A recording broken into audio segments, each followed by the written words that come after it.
Hey YouTube, it's Erica, and it's Monday, July 7th, 2014.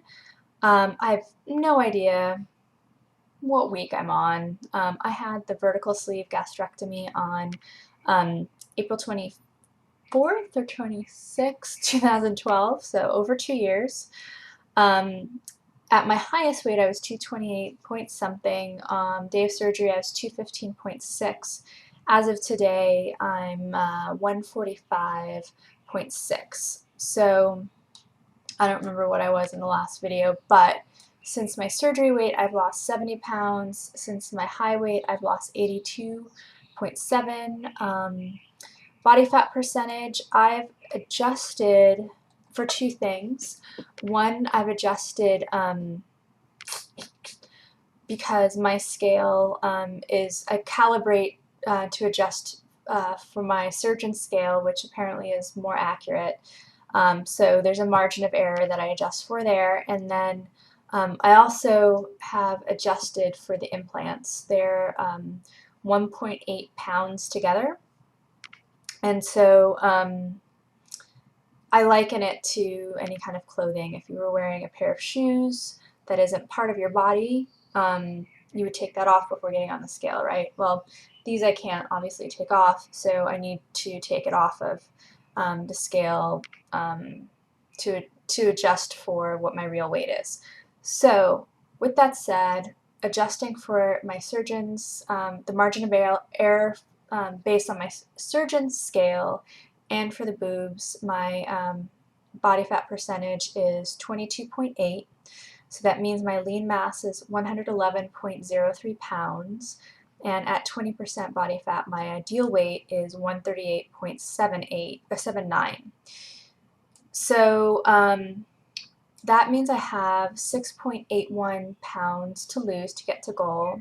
What I'm also adding on to this, just for my own measurement, is at my lowest body fat percentage to date, I was 21.1%. So to get back down to that as my kind of baseline, I have 4.88 pounds. So out of the 6.81 I need to lose, or not need to, but to get to goal, what I need to lose, I need to lose 4.88 to get back to the lowest I ever was.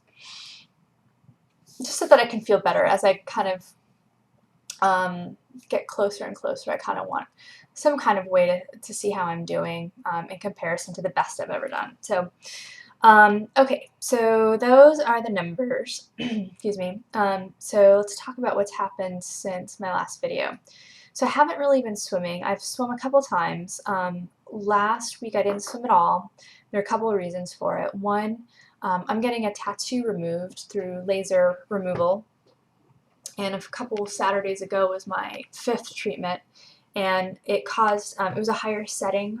Every time you go for laser removal for tattoos, they crank up the setting to be more and more aggressive for a couple of reasons. As the ink breaks up, it needs a higher setting to break up more ink. And then I think just toleration, just seeing what you can tolerate and just increasing it as it makes sense to do so. So anyways, so through the last treatment, I got like a ton of like blisters on my back. And so I didn't want to go swimming. First, the skin just kind of felt sensitive. And then also I just felt weird being seen, having that be seen by people. It just looked like sick and stuff. So anyway, the other reason is I got a Groupon for a boot camp class in very close to where I live, and it's 6 weeks long. It was like $30-something, so a pretty good deal for 6 weeks. And so this week is week 4 of 6. So I've completed 3 already. The first week was kind of a toss out. I did like one class, and then the rest of the week was really busy, and I was super sore. But now I'm pretty well established into it. So by doing that most days of the week, I don't have a lot of time or energy for the swimming, so I have to figure out a way around it. I was actually going to go swimming tonight, and I had a really bad headache, and so I came home and just took out my contacts and put on my glasses, and now it's better. But anyway, so the swimming is kind of it's not on hold, but I just have to figure out how to fit it in. So anyway, the boot camp classes I've been really liking. So they're two, well, they're I think more than two, but they're two main sessions that I would choose from. One is at 6 a.m. and the other one is at 7 a.m. And the very first class I think I did was 6, and I may have done the next one at 6. But when I did the 7 o'clock, it's just a little bit harder. The people, I think, just, I don't know, fitter group or something. So it was a little more challenging. And so I liked the 7 o'clock. And then, so after doing that once or twice, I thought, okay, well, I need to fit in running somehow. This whole myriad of activity. I still want to keep up on running because I'm doing Tough Mudder again in August, and I just need to get some runs in. So the boot camp is 1.75 miles from my house, so I figured, well, I'll just run there, do the class, and run back, and that gets me 3.5 miles. And so I've done that several times, and that's why I'm doing the 7 o'clock class, because it's just light. I mean, I could do it before the 6 o'clock, but it would be just slightly darker, so I feel more comfortable running when it's a little lighter out. So that's worked out okay, but then this morning I got up a little later. I made the 7 o'clock boot camp class. I was actually a little late for it.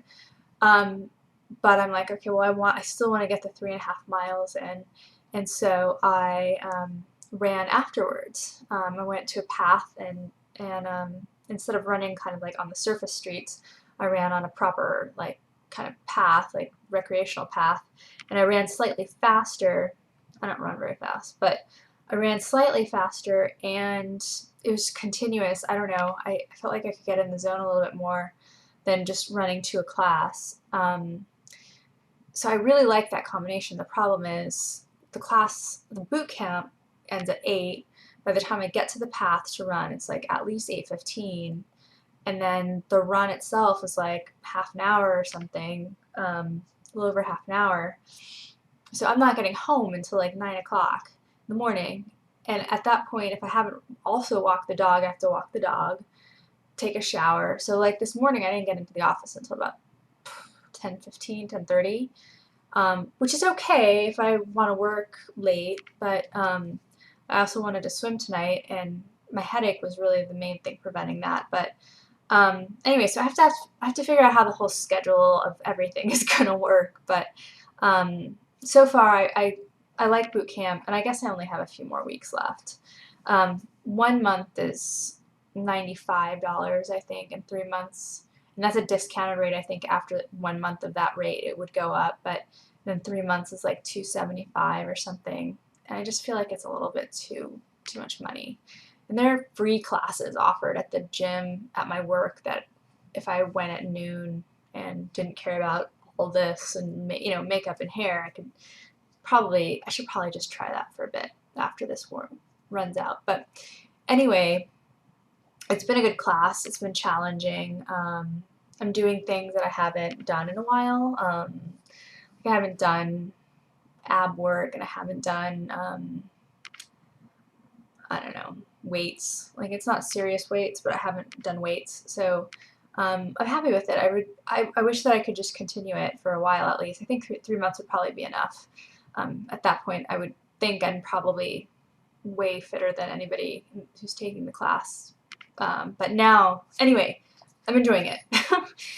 Let's see, other things. Okay, staying on the fitness thing, I got this is a Jawbone Up 24 wristband. It's kind of like a Fitbit. I don't know why I didn't do Fitbit. It was just like, it's just anti-establishment. Everybody has a Fitbit. So the Jawbone is pretty cool. Let me show you the app on the phone. Mostly what I find, it's just simple. It's not trying to track everything under the sun.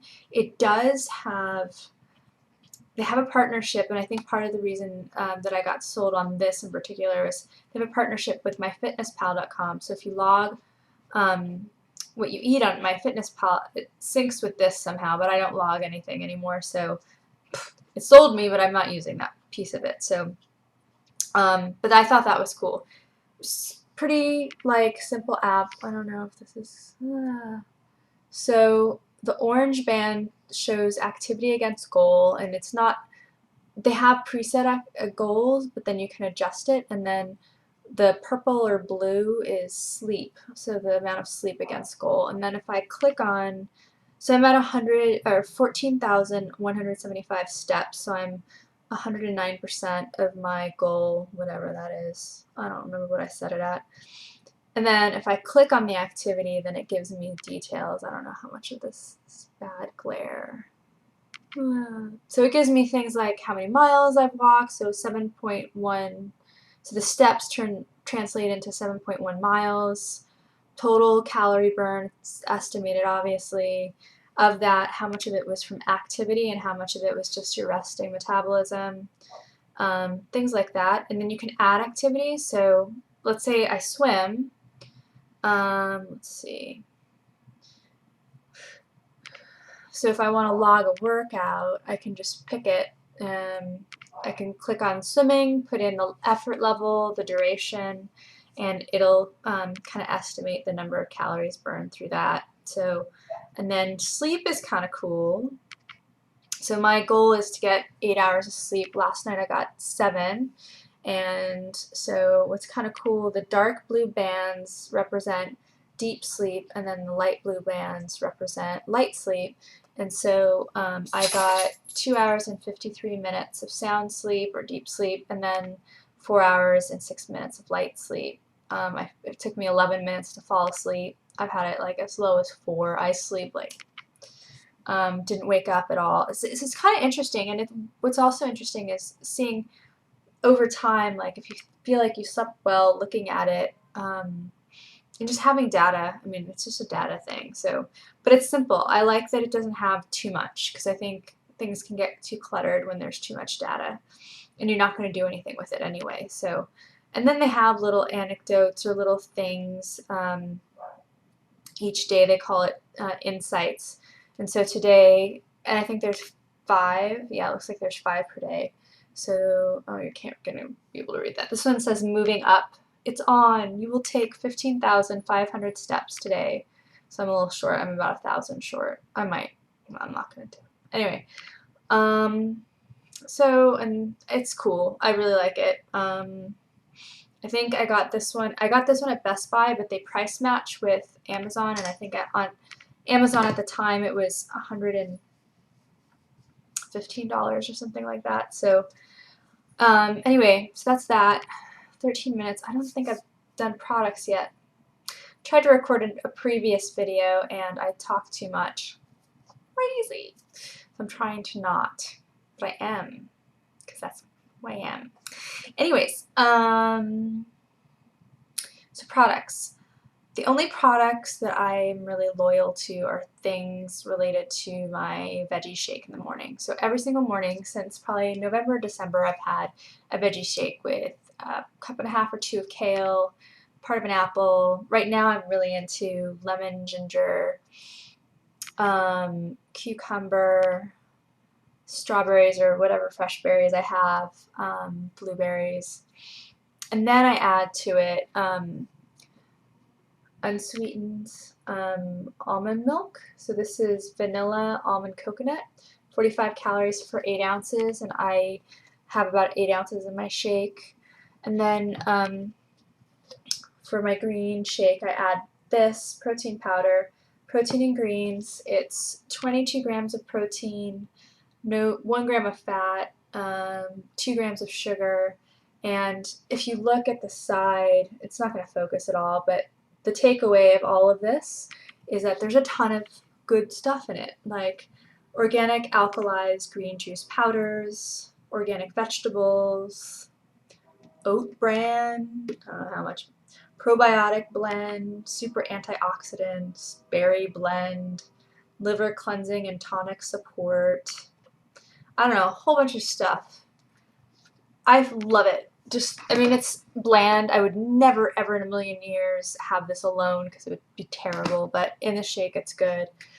I also add this from Whole Foods Raw Reserve Berry Super Green Powder, and it's also a probiotic, So 25 billion probiotics per serving. One serving is around a tablespoon. It has like 100% vitamin K and some other vitamins. But I add this, and so lots and lots of green stuff added on top of the kale and the other things. And then ground flaxseed with mixed berries. So I add this. I don't like fish, don't eat it. So that's how I get my omegas. So those are the main things to speak to with my green drink. I've been doing it every single morning for months, and my blood panel was excellent the last time I got it done. So I attribute a lot of it to that being added to my nutritional arsenal. So, but I do like to still do the shaker bottle protein shakes, not super frequently, but once in a while, just to kind of get some extra protein in if I feel like I need it, or as a replacement for a meal or whatever. So I just got this from Vitamin Store. It's Syntha 6, and this is the peanut butter cookie flavor. And it's high in fat. So one rounded scoop gives you 22 grams of protein. Let me go back. The protein in greens, 113 calories for 2 level scoops, and 2 level scoops is 30.25 grams. This is 1 level scoop for 47 grams, sorry, and it's 200 calories, 22 grams of protein, 2 grams of sugar, so not bad there, 5 grams of fiber, so that's probably good. Sodium's considered, it's not bad either, but fat is 6 grams, and of that, 1.5 is saturated fat. So probably not beginning of your journey kind of thing in terms of fat. I don't really know how this would have settled with me. But it's really tasty. It blends really well in the shaker bottle. I like the peanut butter flavor. The chocolates, I don't know, I just don't like chocolate right now. I mean chocolate, but not chocolate protein powder. So anyway, I'm liking that one. Haven't used it a ton, but once in a while. Let's see other things. It's 17 and a half minutes. How is it that I talk so much? I don't know. So I think the coming week, the weight that I recorded today, the 145.6, was after my boot camp class and the run, so it's probably a little bit artificially low, but I'd like to be about this next week, maybe a pound less. So I want to be relatively moderate with my goals. I don't think that there's any need to be aggressive. That's about it. Oh, yeah, there we go. How about that? There we go. All right, I'm going to babble on, so I should just end this. Until next time, YouTube. Later.